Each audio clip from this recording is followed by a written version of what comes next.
I am off center. Cinta. Cinta.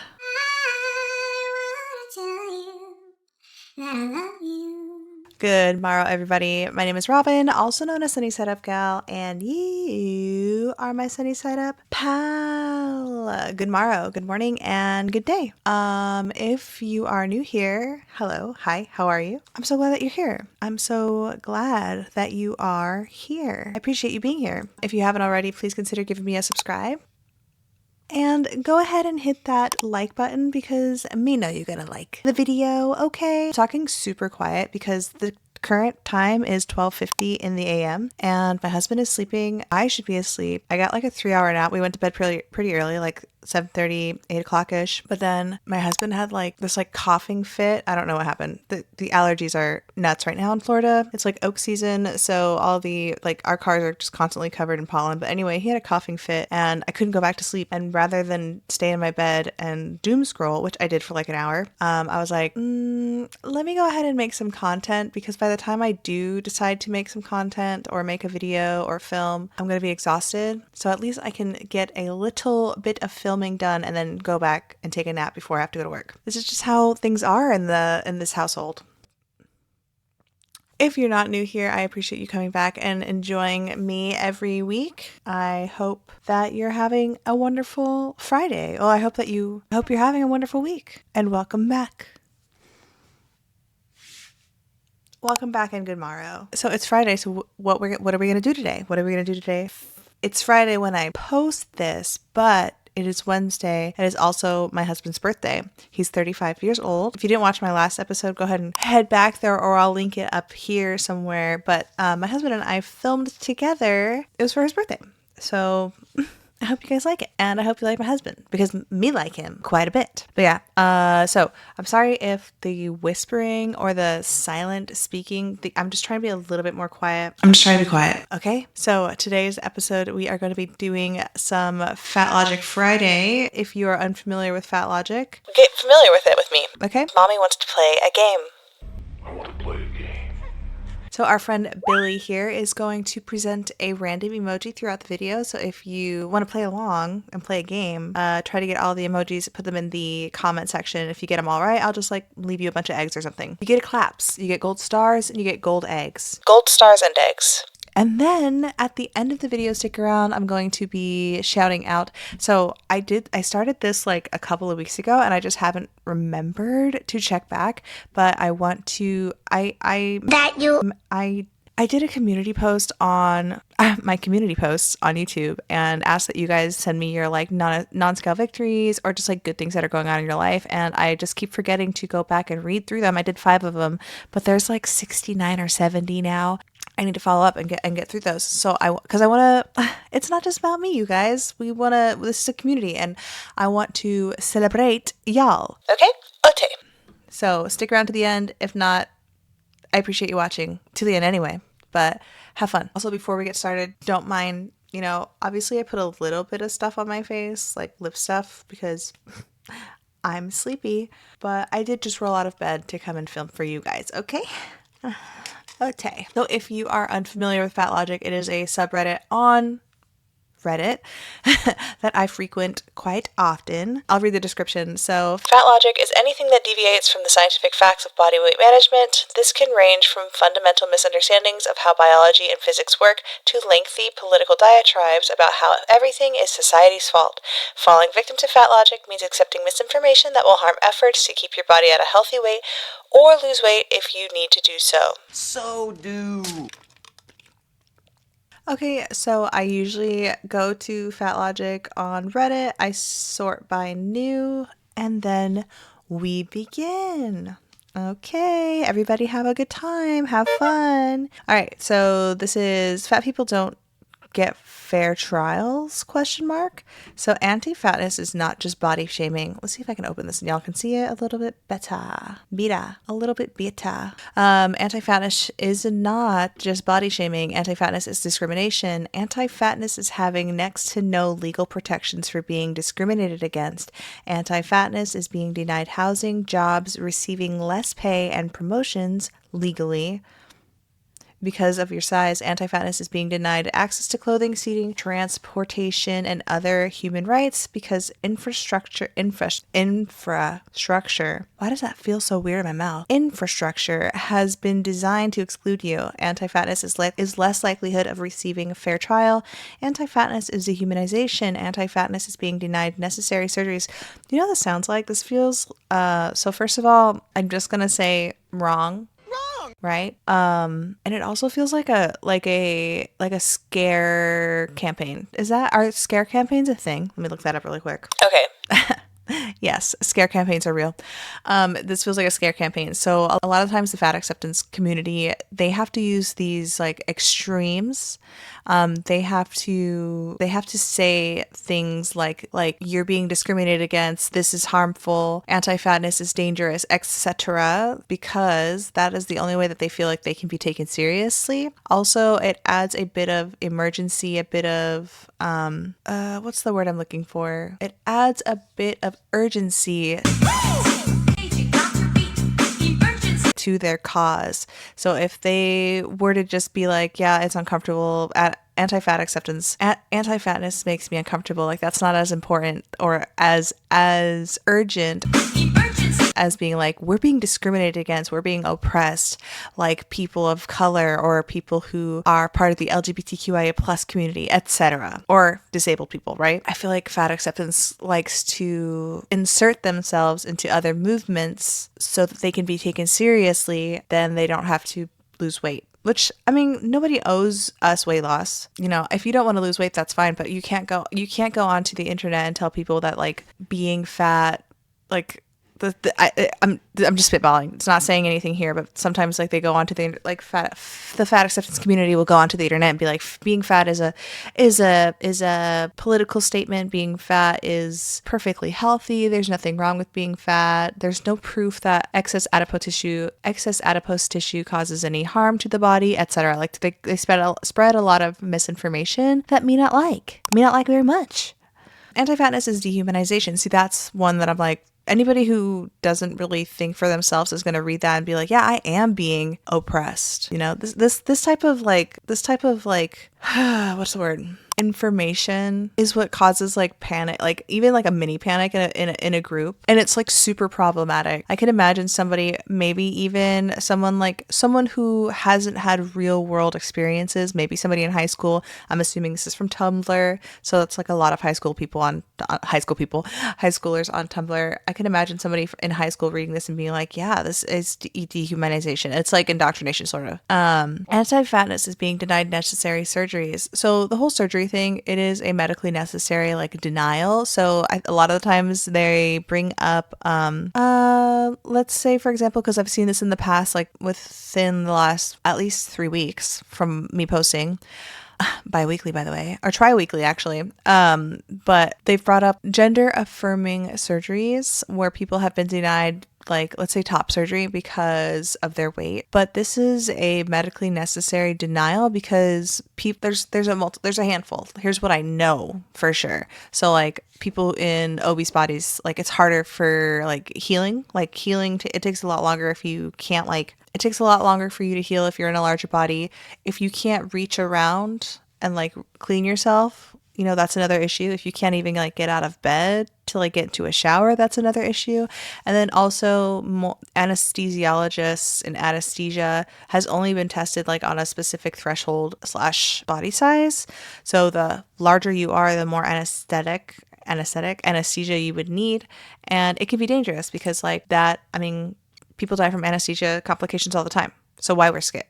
If you can lose the weight, you should. And then being denied like if we're talking about gastric bypass surgery, you'd want to see if somebody can actually lose the weight before they get, I mean, this is why Dr. Now always tells people to lose weight before he performs the surgery, because like, why would you give, this is a terrible comparison, but it's my tired, exhausted brain is the first thing I can think of. Like, why would you give somebody a new liver if they had a drink the day before? Do you know what I mean? Like an alcoholic, for example, who needs a liver transplant.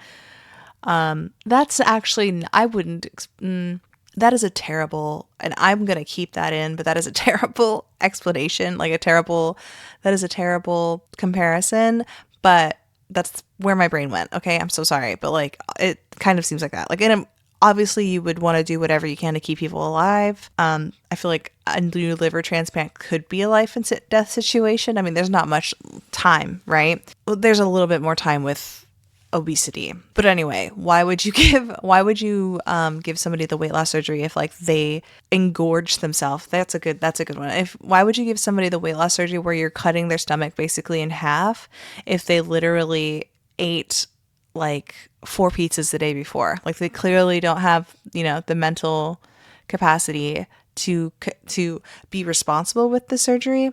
But also if they're too fat, then it's not going to be safe with the anesthesia, and then also with like the cleaning and all that jazz, if there is any cleaning involved. I'm not sure. We're just spitballing, we're just having fun. It's FatLogic Friday. Okay. Anti-fatness is demonization. Anti-fatness is being denied necessary surgeries, but not surgery that amputates the digestive tract with the intent to starve and shrink you. So that is a necessary surgery for some, but they don't. But again, they do this is amputation. This is what they want you to starve. They want to shrink you. It's so, I want to say dramatic. It is dramatic. I am going to say it's dramatic. It's very dramatic for unnecessary reasons other than selfish reasons for the person who's posting this. The person who's posting this it's almost like they're wanting to recruit people to like be on their side, and that side is of fatness, lack of accountability for being obese. They are so afraid of being held accountable for their body size that they're going to come up with this like campaign against anti-fatness and compare it to dehumanizing, to oppression, calling it mutilation. So let's see here. Oh, and then they said that the weight loss surgery doesn't work. But why have we seen it work though? That's such a good idea. Like that's such a good like tactic for people, like a good argument when people are like, it doesn't work at all, and then you say like, well then why does it work? Weight loss only works 95% of the time. Well, how come I've seen like 100,000 people lose weight on a specific diet? Why does it work? Why? How come it does work though? Anti-fatness is mutilation. Anti-fatness is being subject to torture devices that bolt your mouth shut. Do people still do that? Do they still?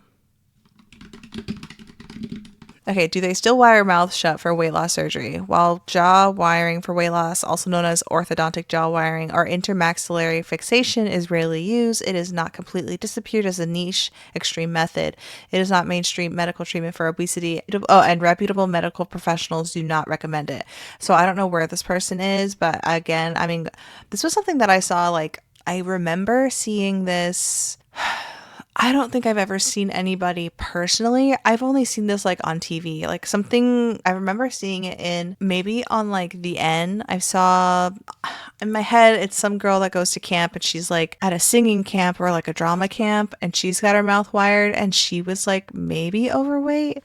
I thought you had to go to Weight Watchers camp this summer. Well, we wanted her to, but she insisted on going back to camp probation. So we compromised and had her jaw wired shut. Oh. But other than that, I have never seen anybody wire their mouth shut for weight loss. I've only seen it like on TV or in a movie. What are you talking about? Anti-fatness is being told by close friends, family, and professionals that you are better off living with an beating recorder or other life-threatening illness. Anti-fatness sells you carvation as a guaranteed opt-out of oppression. Oh, brother, this guy stinks! God. Fat acceptance believes that they're oppressed. They compare their quote unquote oppression to that of people of color or people that are part of the LGBTQIA plus community or who are disabled. And it's really icky and I actually hate it. Shame. Shame. But it doesn't tell you that bodies will always regain the weight to survive. Okay, if you live in a Western country, you going on a diet is not going to kill you. We live in a modern society. We live in 2026. I'm assuming everybody watching this is pretty much in a Western country. I mean, I guess, if you're in some other country that isn't westernized, let me know and tell me the obesity rate of your country because I'm interested. But anyway, if you live in a Western country, if you live in the United States, most of you do, or the UK, our bodies gain weight because we are overfeeding it. Our food is so readily available, it is ridiculous. Our ancient ancestors could only dream to get as fat as we could in 2026, right? The only reason why we regain weight to survive is the industry. Okay, industrialization of food happened way faster than our bodies could evolve. We are still the same human being, pretty much, from like thousands and thousands of years ago. Hunter-gatherer bodies, basically. I mean, we definitely have evolved, but we are still, we're still organic people. We still have requirements as far as like, protein and fats, salts, other minerals, etc. We have been over like shoveling food in our face since like the 60s. To get back to this lady though, or to this person, doesn't tell you that bodies will always regain weight to survive. Your body will only regain the weight to quote unquote survive if you go back to eating the food that made you gain the weight. So we are being pushed ultra processed foods like crazy, right? Which are designed to be hyper palatable, heavily addictive, and they're not filling. So you eat constantly, you eat these foods, right? They're super tasty and addictive, and they're readily available. I've said this so many times.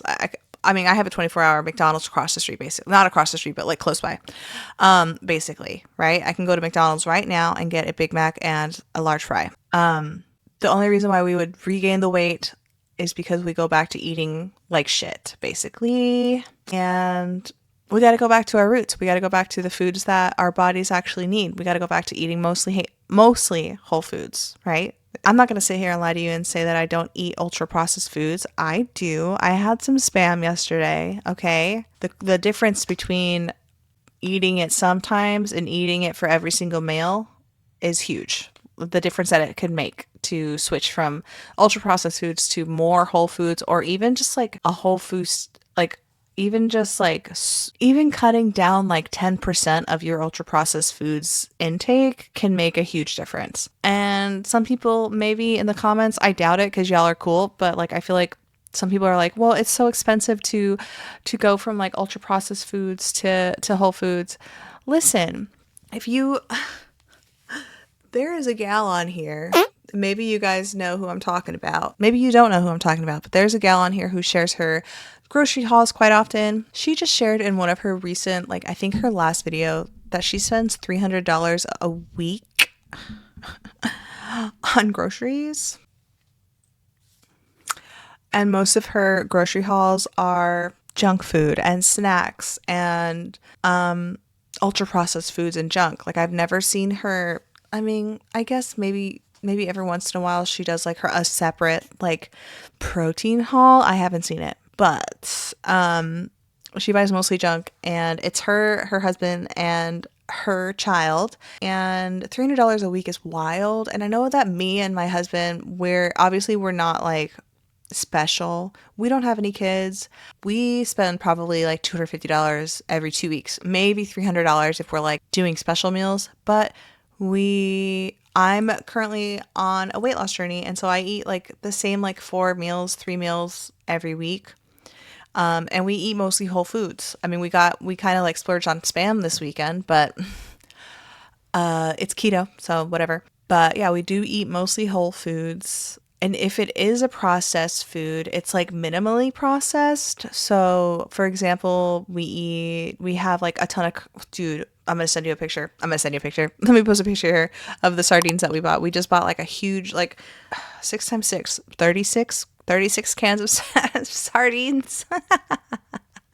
But they've been, I mean, there's only two or three ingredients. So it's like sardines, extra virgin olive oil, and salt. And this brand that we get is the best brand if you haven't tried it. I think they're discontinuing them from Sam's Club, which makes me really sad because that's probably the only sardine brand that I'll eat and like super duper enjoy to the point where I'm like craving it and I'll open up another can. But they're so filling. Sardines are so filling. And you know why? It's a lot of protein and it's a lot of fat. So there you go. Anti-fatness blames and punishes you for falling failing at a literally impossible. Anti-fatness blames and punishes you for failing at an achievement that is quite literally impossible. But so what?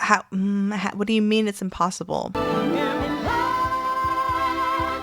Me and most of y'all have done the impossible. So somebody call Guinness, I guess. You didn't eat both those bags, did you? Call Guinness. I've lost and maintained 40 pounds, and I have PCOS and Hashimoto's. Impossible. That seems impossible. People think it's impossible to lose weight when you have Hashimoto's and PCOS, but like me did it. You just have to figure out what works for you. The best diet is the diet that you will stick to. Okay? Anti-fatness is a $90 billion industry. And okay, let's look up how much the industry is for let's just say fast food.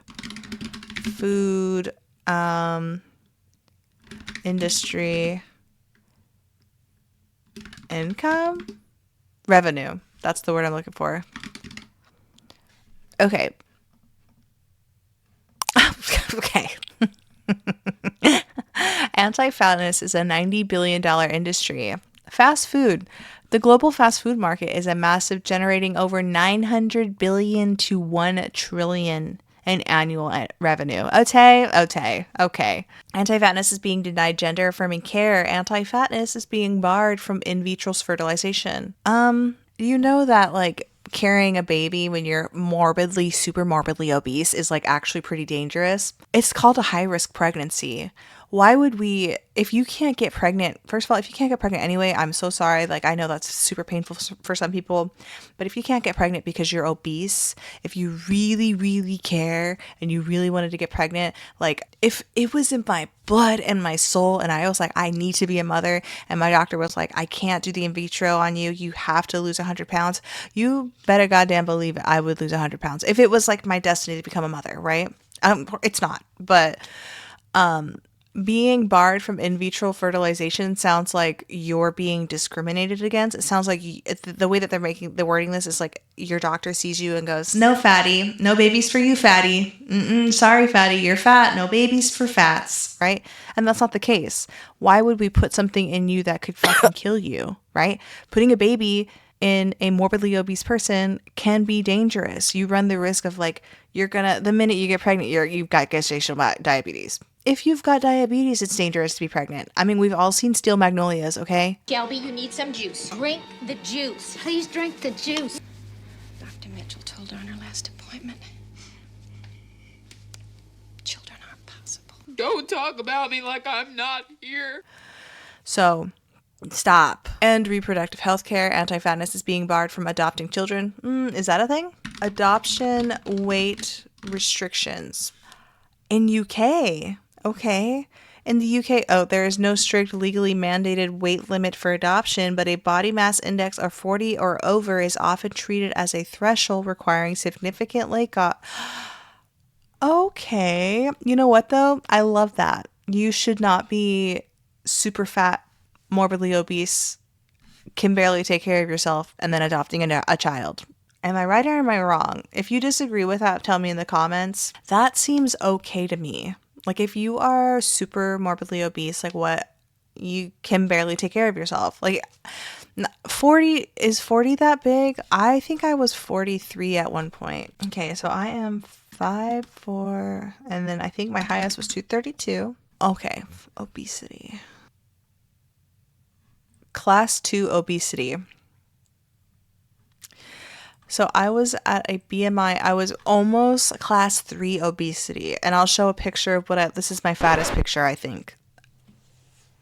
Do I think I could have taken care of a child? I think I would have been okay. I mean, even though I was fat, I was still pretty like flexible and and I could be active if I needed to be. Maybe having a kid would have helped me lose weight. I can't believe that I was that size and I did try to get pregnant though. What was I doing? Yeah, it never happened. But anyway, that's interesting though, that they would deny somebody. I don't think it's that bad. Actually, I watched a podcast. It's this podcast that I've actually been following this podcast for like 2 years, I feel. Like a while. Because I used to love, like, there's other storytelling podcasts. I love that podcast. It's called We're All Insane. There's another one called The Secret Podcast or something like that. And then I also follow This Is Actually Happening, which was such an interesting podcast. The person who does Whit Missildine is the host, and he does a wonderful job. And it's also just like, it's really well put together. It's not just like some people talking in a room. It's actually like there's theatrics to it. Not theatrics, what's the word I'm looking, like he adds like dramatic music, and it's cool. Anti-fatness is being barred from adopting children. Anti-fatness is being removed from your loving parents because they couldn't make you thin. I mean, I'm not a parent, but if I saw a pair of skinny parents and their child, and sure, they love their child, right? But also saying no doesn't mean that you don't love your child. If I see a child that's 6 years old and he's over 100 pounds, that's a problem. That is a problem. I think that if you can't keep your child from being a healthy weight, that is a problem that you might have. And I'm not trying to judge anybody because, again, I'm not a mom, right? I'm not a mom. I don't know what it would be like for me to deny a child who's like, Mommy, I'm hungry, right? I couldn't. It would be hard. But yeah, obese children is like wild behavior. Like, no, there shouldn't be obese children because children should be like running around and shit. So if your kid is fat as fuck, like, yeah, that is a problem. Should I think you should be taken away? No, maybe there's like some kind of like education program that we could utilize for these parents. Anti-fatness is intentionally carving your own baby. Whoa, who's doing that? Not me. So they won't get fat. Nobody's doing that. Unless your baby, are you feeding your baby Coca-Cola and they're fat? That's a problem, right? But no, I don't think anybody's doing that. Anti-fatness is disproportionately high rates. Anti-fatness is being killed at the hands of medical neglect and mistreatment. Anti-fatness is being killed at the hands of medical neglect. Okay, we've actually seen this. I will agree that that medical weight bias does happen. I'm a victim of it myself. If you're not familiar with what happened to me, I went to a doctor with like 100 days of period bleeding. And I was overweight, and he told me that I should probably do aerobic exercise. And then I went to another doctor and got a second opinion and like a better sonogram, and we found out that it was precancer. So, yuck. That said, I got a second opinion, and so I therefore did not die. Now, I know that not everybody can just like shop around and get second opinions for whatever, is if they believe in their heart of hearts, whatever's ailing them is not related to their weight. Not everybody can get a second opinion. However, if you've gotten multiple doctors tell you that it is your weight and they have done screenings and your back is not broken but it still hurts, it's probably your weight and you should listen to them. Talking points like this irk me because it causes fear. It causes fear, and people are like too afraid. People see this, and then they also still they become too afraid to go to the doctor because they're like, I don't want to go to the doctor. Everybody I know who's fat that goes to the doctor, their doctor just tells them to lose weight, and for some reason, even though they know they're fat, they're like, I don't want to be told that I'm fat. You know you're fat, so what? Just go to the doctor. You need antibiotics. Okay, bitch? Okay. Moving on. Why is it that we always get the world... Why is it that it's always the world that needs to change and that nothing is a wake-up call to better themselves? This is a very, very good topic to bring up. You would think that anytime something crazy happened around your weight, that would be a wake-up call for you to be like, shit, I need to lose the weight, right? So, for example, in my last Fat Friday with Angelica and Alex, there was a person who broke their bike wheel. If I broke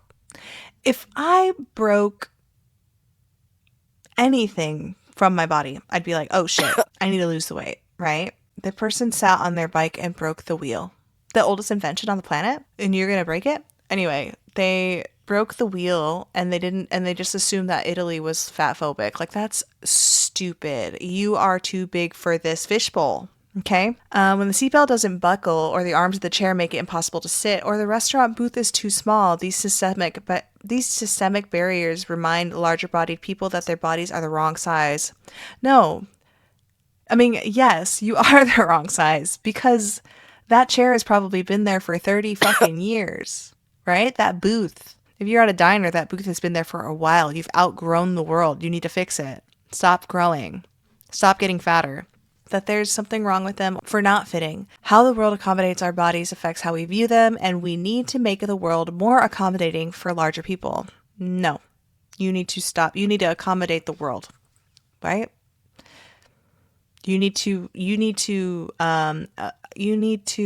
be self-aware, and you need to understand that there is a limit. You know, your world is limited. First of all, we only get one world, right? We're limited, okay? And they've already made, you know, like California king, Alaskan king beds, right? Alaskan bullworms. Alaskan bullworms! Right? They've already made these huge beds for fat people. You cannot expect the world to continue to get bigger, like bigger stuff, because you can't stop eating food. You are a smaller population. You can't make the world accommodate you when it is preventable. Being morbidly obese is preventable. Being super morbidly obese is 100% preventable. Okay, 100%. That's an extreme, you know, percentage, Robin, you know, but it is true. You do not have to be morbidly obese, and you can't expect. We're done. We're done expecting the world to be like, let's make these doorways bigger for fat people. No. How about you not get bigger? Am I right or am I wrong? If a seatbelt doesn't buckle, or if the arms of a chair make it impossible to sit, fix it. You can fix it. These chairs have been made for normal sized people. The seatbelt was made for above average, right? They don't make seatbelts just for average size. They give you a little extra room so you can pull that thing out and get it around. My husband and I, when we went to like the space station, the Kennedy Space Center, for our anniversary, and we did a couple of simulation rides, and there was a lady who could not buckle herself, and she had to get help, and she was on the same ride with us twice, because there's one where you go to Mars, and then there's one where you go around Saturn.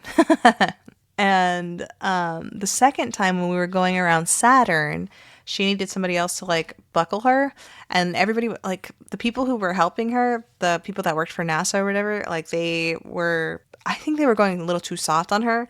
And when her husband finally got out of his chair, because it was like 5 minutes of us all waiting, you know, when her husband finally got out of his chair, he like just, he's probably so used to like dealing with her. He just like shoved everything and like finally clicked her in, and she was like happy with that. But that's a problem, right? Don't you think that that's a problem? But anyway, there was a lady next to us, and I don't know if she was like Dutch. She was of European descent. I think maybe Dutch, maybe Swedish, definitely not German or French or anything like that. But she was talking to us about the internet and stuff. But anyway, she was looking at us like this lady's fat, right? Because Europeans are like that. It's so fun. I love that. I mean, continental European, not the UK.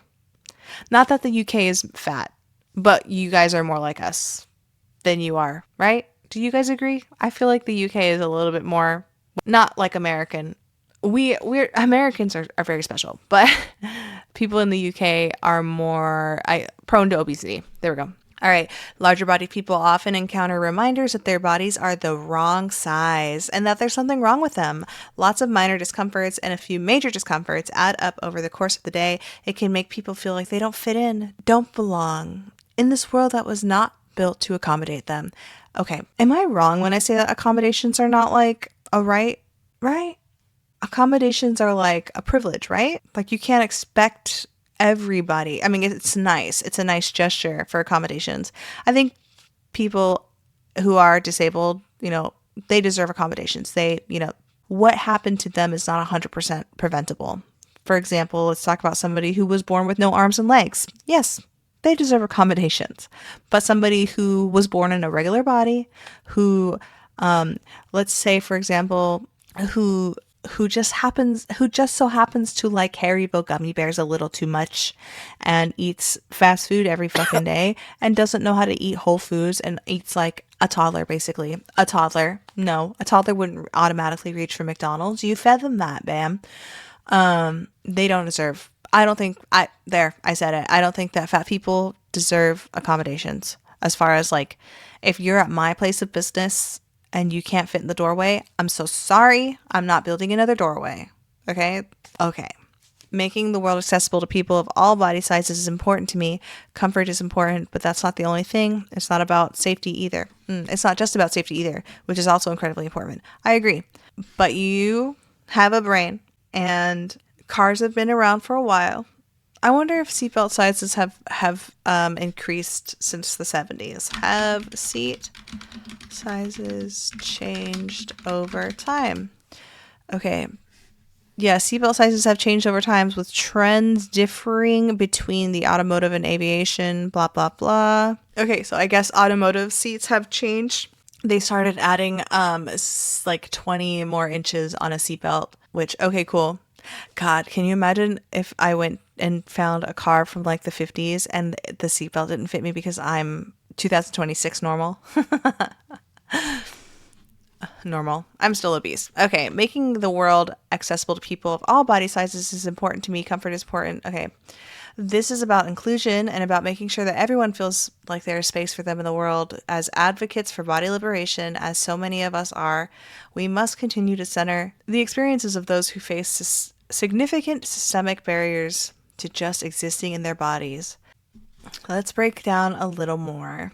Yeah, again, if the world is not shrinking, well, yes, in some parts, but we still, I mean, there's a limit. You can't just expect cars to get fatter. You can't expect seats to get way bigger, you know? At some point too, you got to think about this. So being morbidly obese is less common, right? Is it? 75% of the United States is obese. It's not good though. But I was gonna say, like, imagine making a seat that would fit. Imagine making it like regulated, you know. All seats need to fit somebody who's gonna BMI of 40 or higher. Eventually, that would make the seat a little bit unsafe for somebody who's in a much smaller body, right? Like, at some point, a seat can be too big. I could imagine, like, say for example, I'm in a seat that's like this. Let's open this up. Let's open up this pit. Let's open up this pit! Say, for example, I'm in a seat that's like this, right? This wide. I put my seatbelt, reach my seatbelt over. If I get into a car crash, I'm slipping out. I'm slipping out of the seatbelt, right?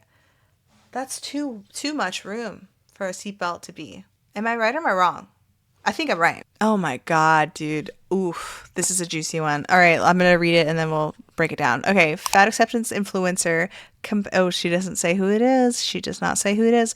Fat acceptance influencer compares conversion therapy to weight loss. As someone who is both fat and queer, I can't help but wonder if the providers who are encouraging, prescribing, selling, promoting, etc. intentional weight loss are the same providers who are/would encourage, sell, promote, prescribe, etc. conversion therapy.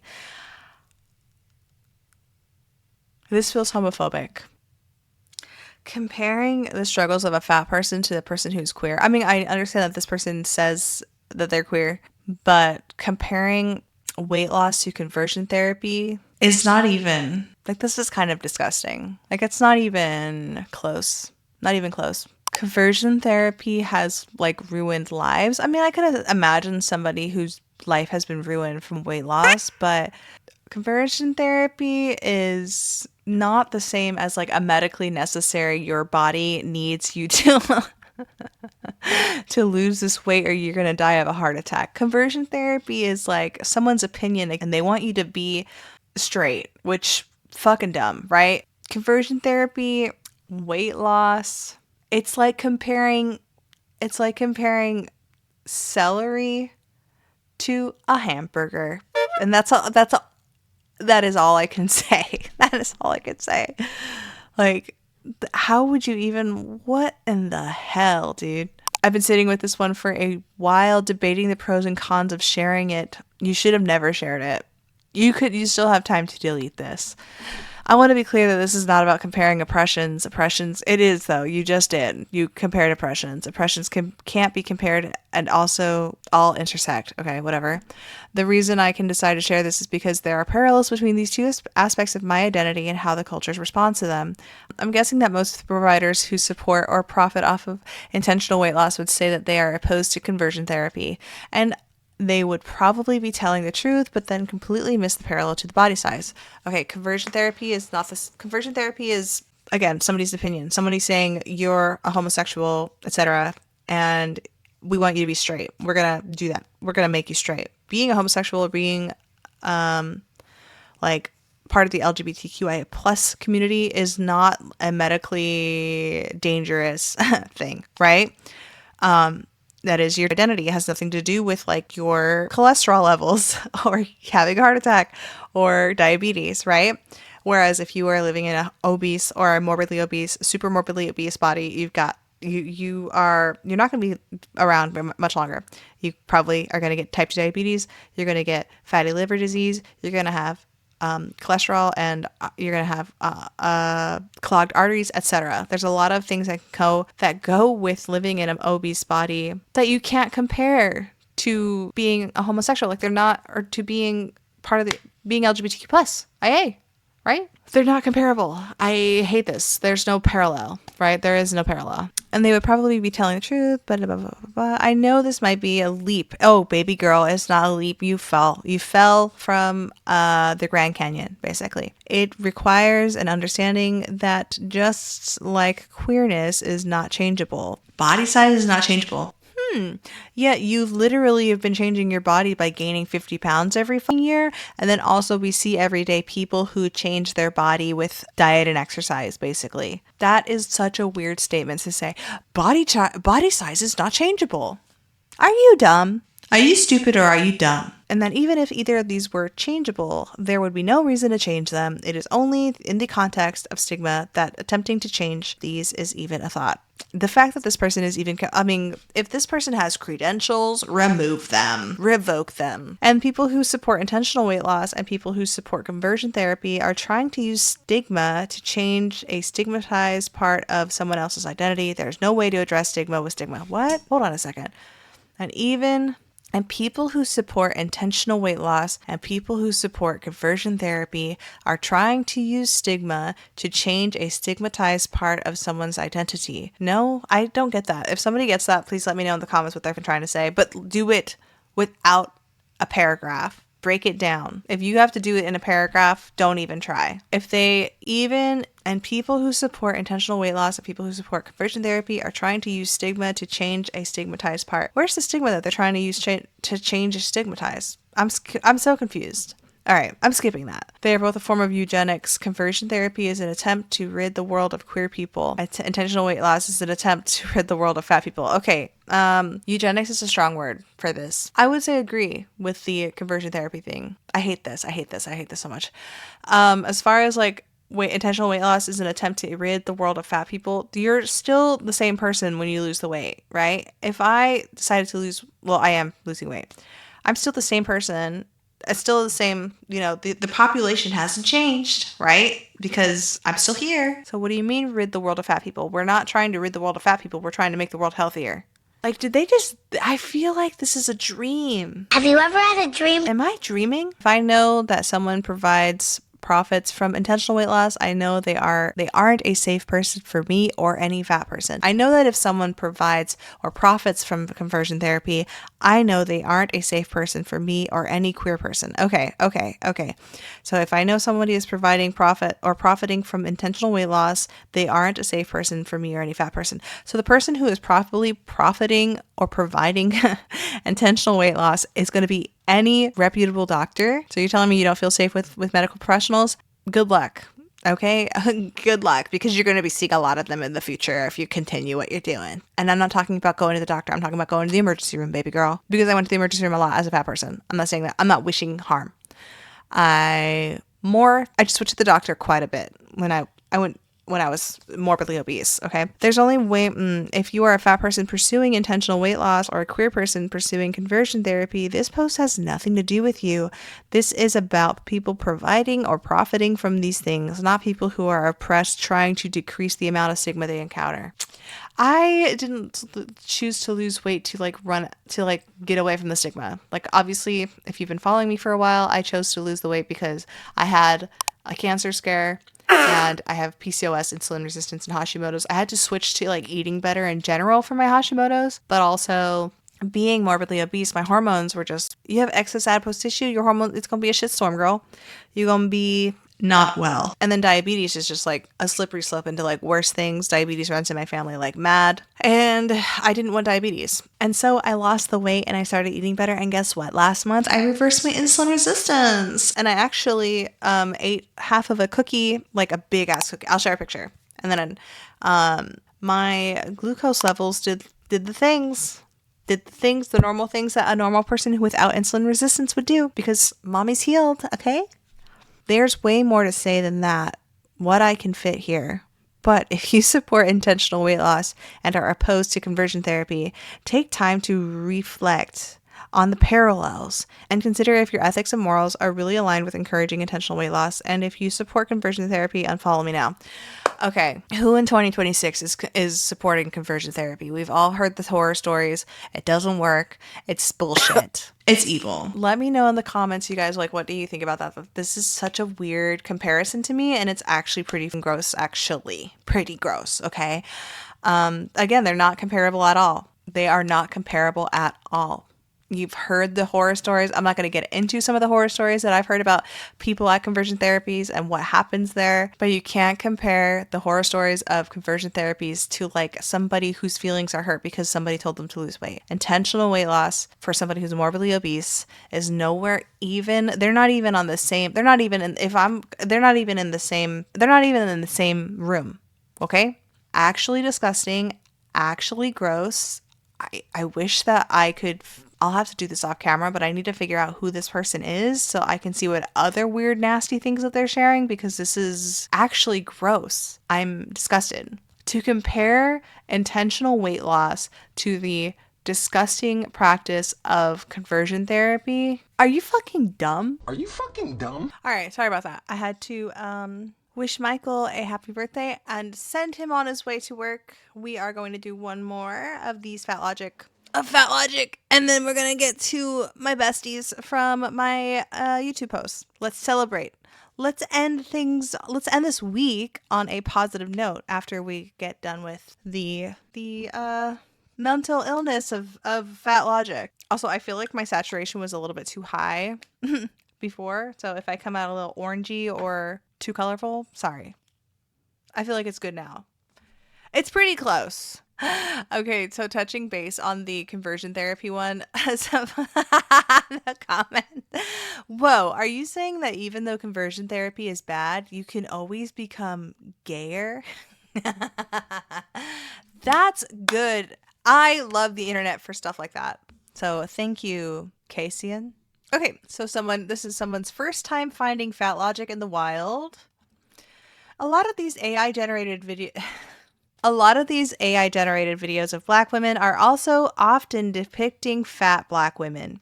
Fat phobia and anti-fat bias is inseparable from racism. I really suggest reading Fearing the Black Body by Sabrina Strings if you haven't already.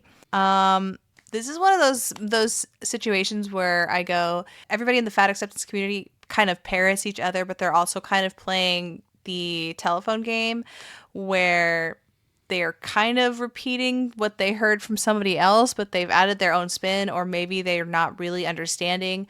From what I'm reading, it looks like this person is upset that most of the AI generated videos of Black women are showing them as fat Black women.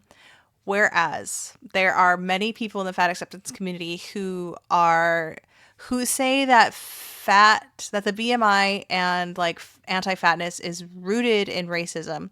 So they're based and that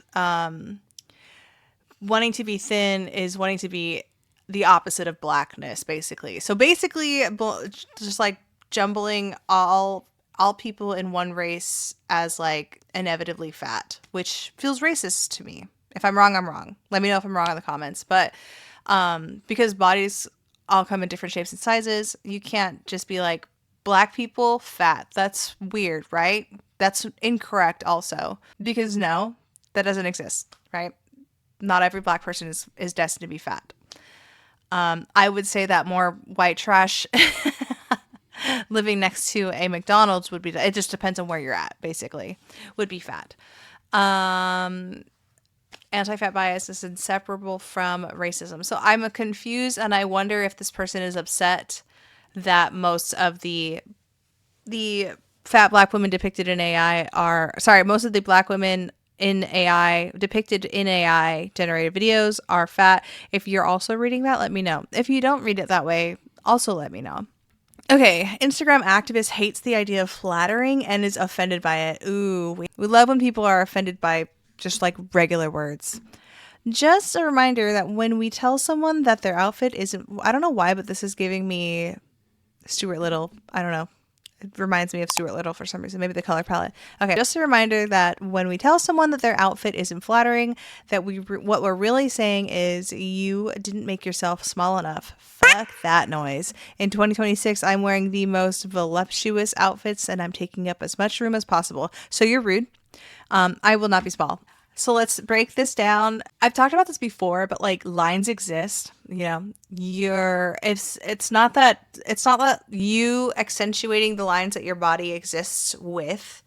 And I will post, I guess I'll do like a little Kibby thing because I follow Kibby a lot, and that's, you know, how I learned to dress myself a little bit better was looking into Kibby, which is like it's a style guide basically. So basically it breaks down body shapes and sizes, and we all come in different shapes and sizes regardless of like how much we weigh.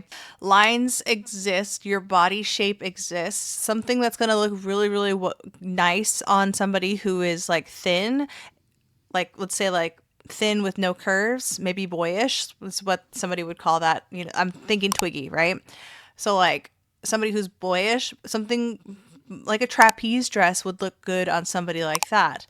Whereas somebody who's not that and super morbidly obese, a trapeze dress might look like a potato sack on them. You know what I mean?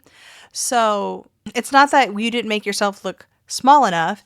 It's that this outfit, the way that this is draping on like your curves and stuff, just doesn't look right.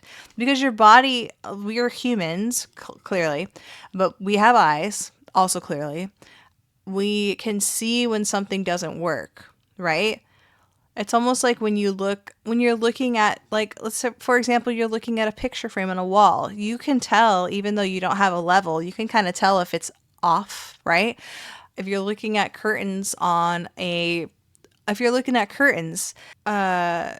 can tell like if you got two different drapes and they're from like a different dye lot, your eye is so keen to see that. So we can look at like a body and see like for some reason this outfit isn't working, and it's not that they look, because you're gonna look, if you're morbidly obese, you will look fat no matter what, right? Because you're fat already, you're morbidly obese, right? So it doesn't matter whatever you're gonna wear as a morbidly obese person, you're still morbidly obese, right? So like our eyes can look at somebody and say like, hey, the way that dress is shaped, or like maybe it just doesn't work for your particular body. Now, that said, some people would say like showing off your arms. So like if somebody's morbidly obese and they just have like weird arms, and like showing off your arms isn't flattering. It's not that your arms are fat. It's that there is so much fat on it that it looks weird. It's not like we want you to look smaller. It's just like put them bats away. Which is why I don't really show my arms a lot, because I do have a lot of... Sometimes I do, though, because I live in Florida. It is hot. It is hot. I did wear a tank top yesterday, and I was cute. But moving on. Okay, I'm tired of the endless pursuit of smallness and how much misery has brought me personally. Carving myself guilt over every bite, shapewear, tight pants, cinching my waist with a belt to make that little dress a bit more flattering. Okay, but again, it's not that we want you to look, it's not like I don't know. Is it? I really don't think it's about looking thinner or anything like that. It's just like, if you've got a body shape like this, you wouldn't put a dressy thing like this. You would like want to show it. And it's not that we want you to be thinner. It's just, I guess, like it's just like a proportion thing, you know? I think maybe I am. Maybe I'm fatphobic, you guys. Wearing clothes that make it difficult to sit down or move around. That just means your clothes are too tight. Like, you need to get better clothes. Also, I can take up less space and make others more comfortable. No, if you are morbidly obese, say for example this person's 350 pounds, you can put a fucking cinching belt on and you're still going to take up the same amount of space. So bitch, what do you mean? Making us small, eating up so much of our brain power and time in pursuit of smallness. That's not a coincidence. It's a great way. It's a great way. It's a great way of distracting us from our true passion and potential. We can do so much more when we stop trying to be smaller. Fuck it. I want to take up all the space. Voluminous silhouettes, elaborate layers, and the freedom that comes from saying I will no longer be small. So even though I'm saying like it may not be flattering for you, that doesn't mean that like you can't still try to work a dress, right? Couture exists. Couture is like weirdness, right? If you want to wear a fucking weird outfit, wear a weird outfit. Nobody is telling you that these are like the laws that you need to wear stuff that's flattering. If you don't give a fuck about flattering, that's cool. But flattering exists, and it's not just and I don't believe it's just a size thing, because there are different colors too, right? There are different colors that can be flattering. I don't personally think that I look good in like most pastels because I'm pasty, right? I don't think that pasty goes well with pastel, if that makes sense. I like brighter colors. I like jewel tones. I like black. Do I wear a lot of black because I want to look thinner? No, I wear a lot of black because mommy's grunge. Mommy likes a little bit of edge with her fits. Also, black is just like easier to like match with. It just fits my personality a little bit more better. I don't, bright colors are just like not for me. Not always. Am I trying to wear more colors? Yes, I did buy a pair of sandals that gives me the option to wear more of my non-black t-shirts. Have I worn them? No. I will be loud and angry and kind and generous, and I will be loud and angry and kind and generous, and everyone will see me, and that's okay. Good for you. No, I feel like the fat acceptance community is always trying to be like this cool political movement, and it's like, baby girl, sit down. It's not political. It's life and death, and you're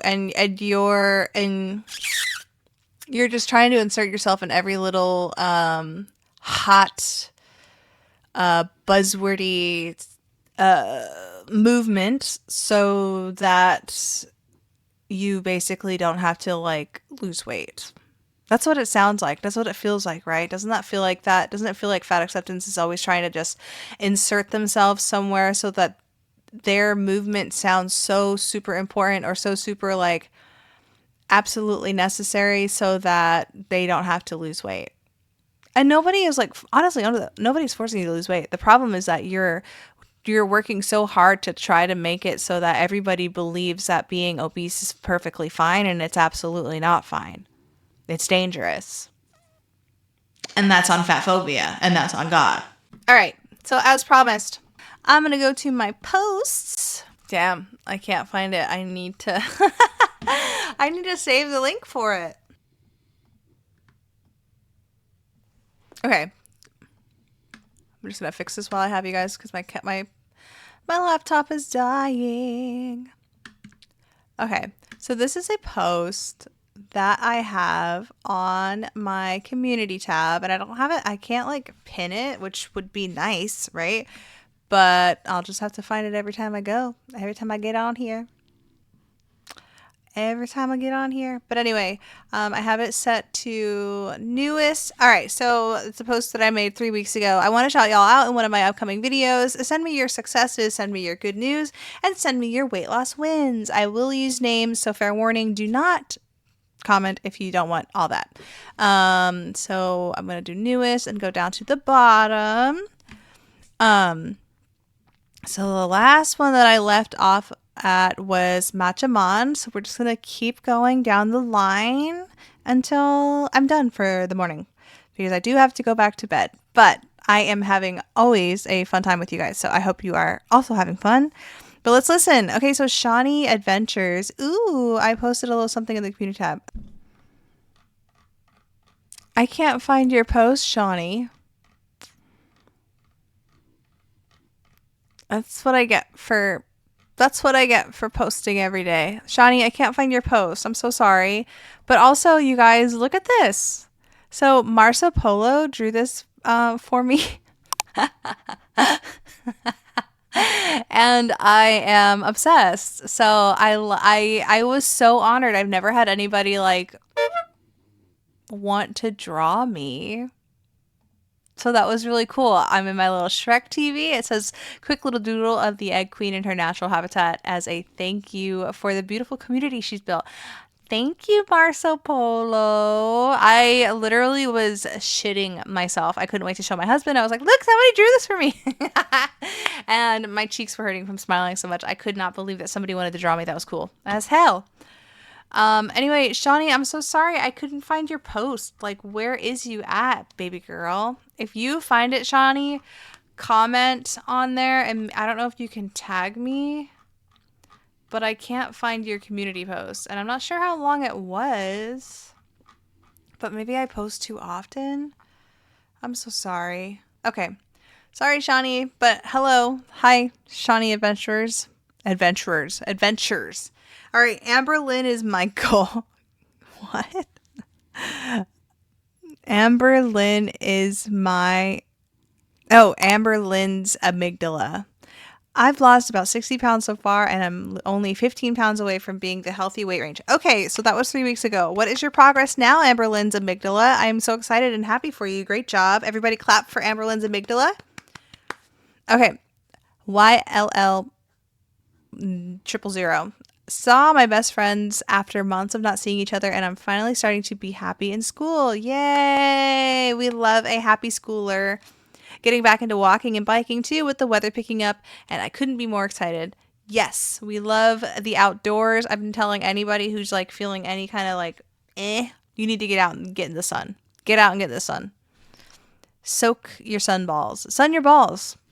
My New Year's resolution was to run a marathon, and I can now run 10 miles in an hour and a half. That's wild.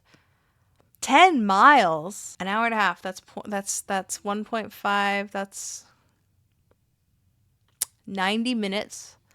Wow. You're fast. That feels fast to me. Is that fast, you guys? Let me know.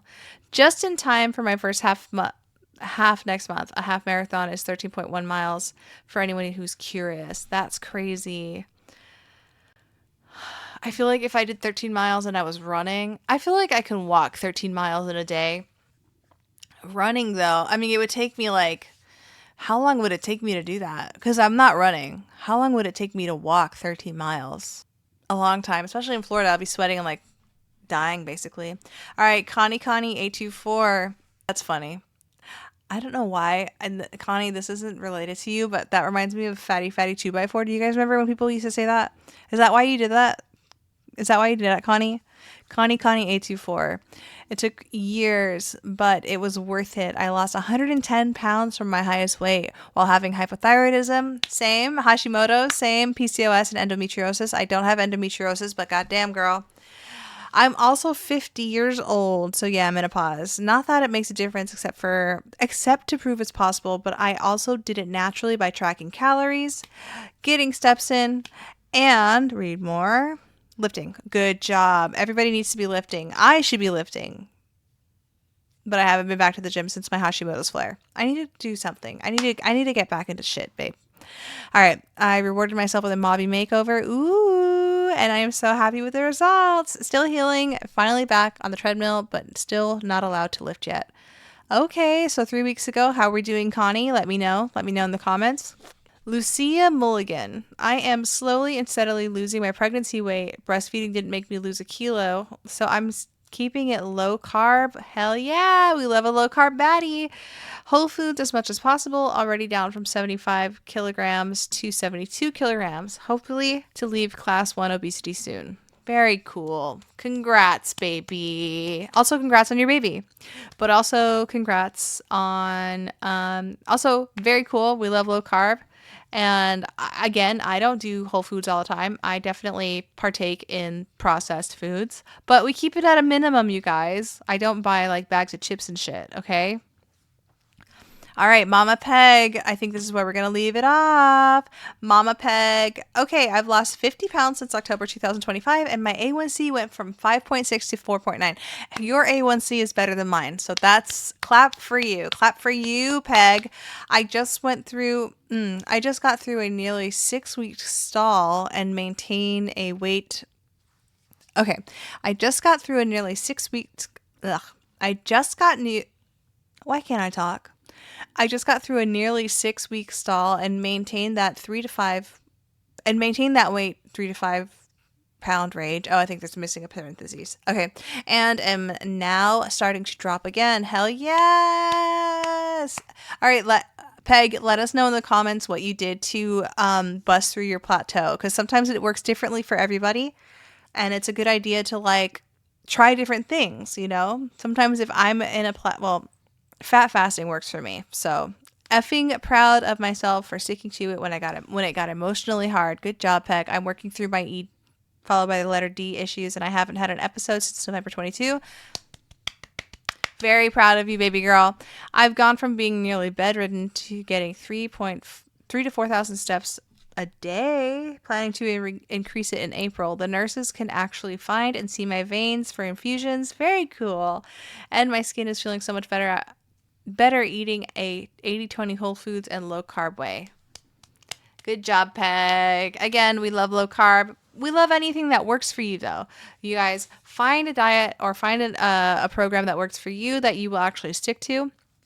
And then you can be cool like us on a weight loss journey, okay? Anyway, that is our episode today. I hope it was a pretty good, healthy chunk of FatLogic for you. Let me know in the comments. Let's have a discussion. Which FatLogic topic pissed you off the most? And I know almost certainly it was the conversion therapy one. Again, ew. We dislike that quite a bit. Were you guys able to get all the emojis from our little friend Billy? Or did you miss out? Or were you not playing? Do you care? Do we like the game? I love a game. So that's that. If you haven't already, please consider giving me a subscribe. And if you also haven't already, go ahead and like the video, because it's the end. And if you stayed and watched till the end, you probably liked the video, right? Don't forget, I post twice a week for everybody. I usually do one on like Wednesday and then one on Friday. I'm trying to do like FatLogic Fridays or something else that's kind of like cute that would go on a Friday. Fridays are fun. And then for my members, I post every weekend. So if you aren't a member, please consider becoming a member. I have a link below. It's only $1.99 a month, and you get most of the episodes first as a member's first opportunity, and then you get an extra episode every weekend. So I try to make it absolutely worth it for y'all, and I hope that you enjoy me. So yes, thank you. Thank you guys so much for staying all the way to the end. If you've made it to this absolute very point, leave a clown emoji in the comments and let me know if I need to cover anything else. There are I already have some plans for next week's episodes. So as far as like current events would go, because we do know some shit went down in the fat realm. Okay. And I have some special guests coming up. I'll be on vacation from my real job next week, so I will be banking tons of episodes. So the content is only just going to, just keep coming, just going to keep pumping out, you guys. And I'm growing on here, and I really appreciate the growth. So if you can, share me if you can. Hype this if this is giving you the option to hype. I would love to continue to make content for y'all and make you guys laugh and shit yourselves. So anyway, have a great weekend, you guys, and thank you so much again for watching all the way through. Goodbye.